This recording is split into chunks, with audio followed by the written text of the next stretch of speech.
Já estamos quase na metade de janeiro, dá pra acreditar nisso? E eu vim falar com vocês sobre as minhas 3 primeiras leituras que eu fiz nesse ano.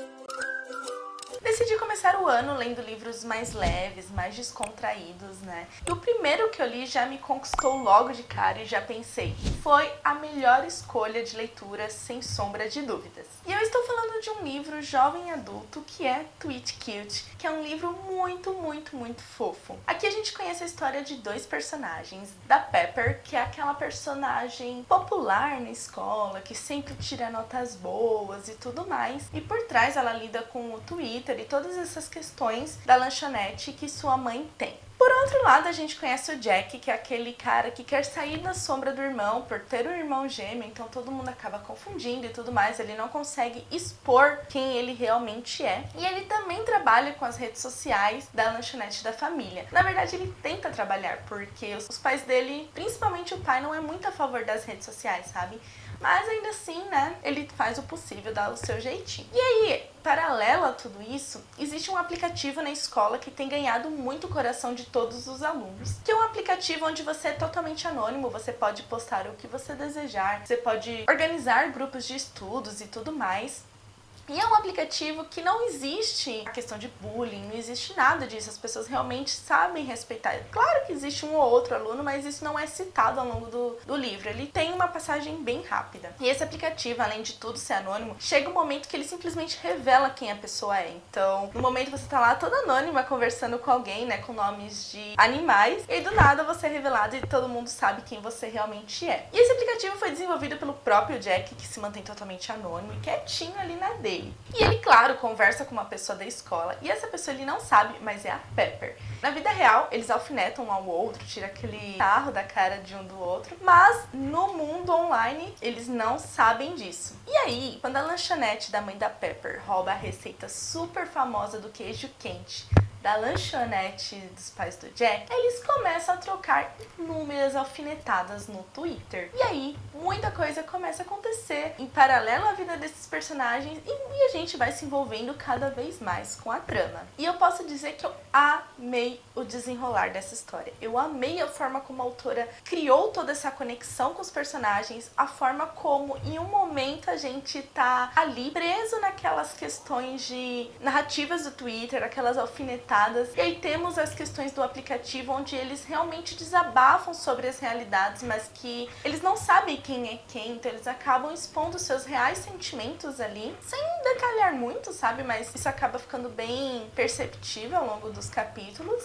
E amei a forma como eles acabam depois se conectando no mundo real, se conectando através de outras coisas. Inicialmente até pode assustar um pouquinho por se tratar de um livro um pouco calhamaço, digamos assim, que ele tem 434 páginas, mas ainda assim eu fiquei totalmente imersa, envolvida na trama, eu não conseguia parar de ler, eu só queria mais e mais sobre essa história. É um livro jovem adulto, como eu citei no começo desse vídeo, então não tem cenas hot, não tem nada, e é totalmente leve, apaixonante, cativante, é um livro assim que foi perfeito para começar 2023, porque já chegou ganhando 5 estrelas e o meu coração. Seguindo ainda nessa linha de livros leves e tudo mais, a minha segunda leitura foi Até que o Inferno Nos Separe, que também é uma comédia romântica onde eles vão de amantes para inimigos e de inimigos para amantes. Sim, essa loucura acontece. E aqui a gente conhece a história da Naomi e do Nicholas. A Naomi, ela estava totalmente apaixonada, ela acreditava que o Nicholas era o homem dos seus sonhos, que eles iriam se casar e estava tudo caminhando perfeitamente bem como ela sempre imaginou.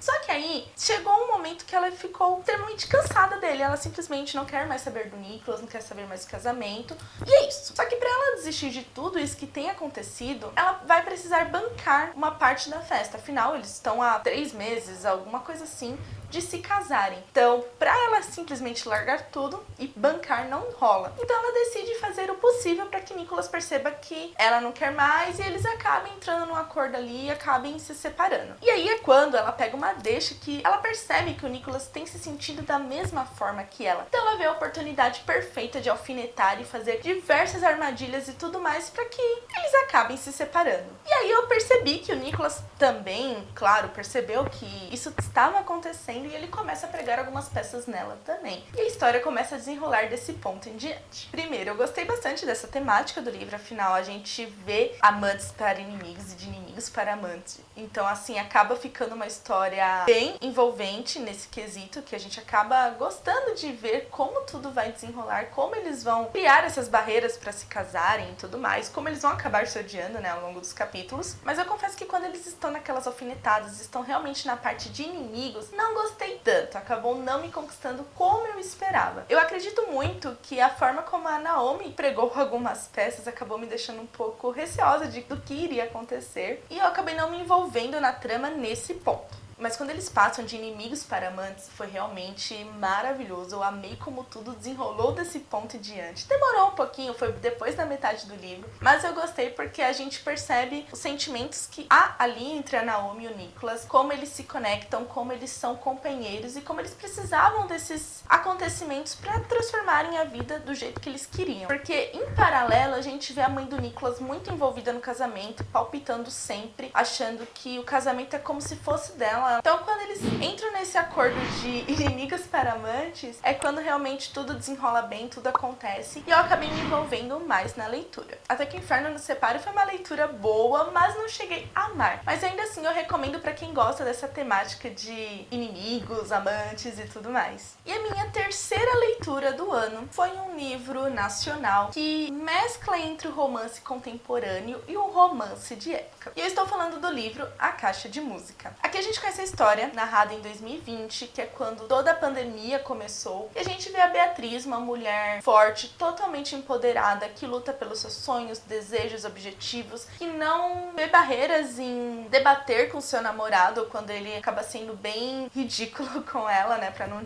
utilizar outra palavra. E quando a história começa, ela está lá na França, querendo colocar o seu sonho de trabalhar com moda em prática. E aí é quando a pandemia acontece, as coisas acontecem, e ela se vê obrigada a voltar para o Brasil e deixar um pouquinho de seus sonhos de lado. Só que antes de voltar, ela acaba comprando uma caixa de música e a vendedora diz que é a única, que é exclusiva e tudo mais, que é uma caixa de música que ultrapassou anos e tudo mais, e ela traz com ela como se aquilo fosse um amuleto de sorte. Por outro lado, a gente conhece a Carolina, uma personagem do ano de 1900, onde na época ela se via obrigada a casar com alguém que os pais haviam escolhido, e ela tem um sentimento oculto pelo médico da família e tudo mais, só que ela tenta fazer o possível para agradar os pais, não fugir do que foi pré-estabelecido em sua vida. E a Carolina, ela também tem essa caixinha de música, e algo acontece em que elas trocam de tempo. Então Carolina vem para 2020 e Beatriz vai para 1900, e é quando toda essa história começa a desenrolar. E é por isso que eu falo que é um livro que mescla entre o contemporâneo e o de época, porque a gente tem essas duas passagens de tempo, a gente se vê totalmente envolvido no Rio de Janeiro em 1900 e em 2020, duas personagens que foram simplesmente jogadas em tempos diferentes, e elas precisam aprender a lidar com toda essa situação, precisam entender o que está acontecendo e ainda sobreviver a tudo aquilo que tem acontecido. Para a Beatriz, eu achei que foi um pouco mais simples ela entender, né, lá em 1900, porque ela acaba aproveitando para colocar seu empoderamento em prática, mostrar que as mulheres têm opiniões e tudo mais, e também conhecer seu autor favorito, que é Machado de Assis. Mas já a Carolina demorou um pouquinho mais para se entender com todas essas atualidades, tecnologias e tudo agora do nosso século, né? Mas que ela acabou entendendo, assim, conseguiu sobreviver a tudo isso e ainda se apaixonando. E não vou dizer que Beatriz também não fez o mesmo. E eu gostei do livro, eu achei que é uma história que realmente conquista o leitor, principalmente quem já leu Perdida, da Karina Risse. Eu tenho certeza que vai acabar se identificando com algumas coisas e até mesmo se apegando com as personagens. E esse livro é aquele livro que eu gostei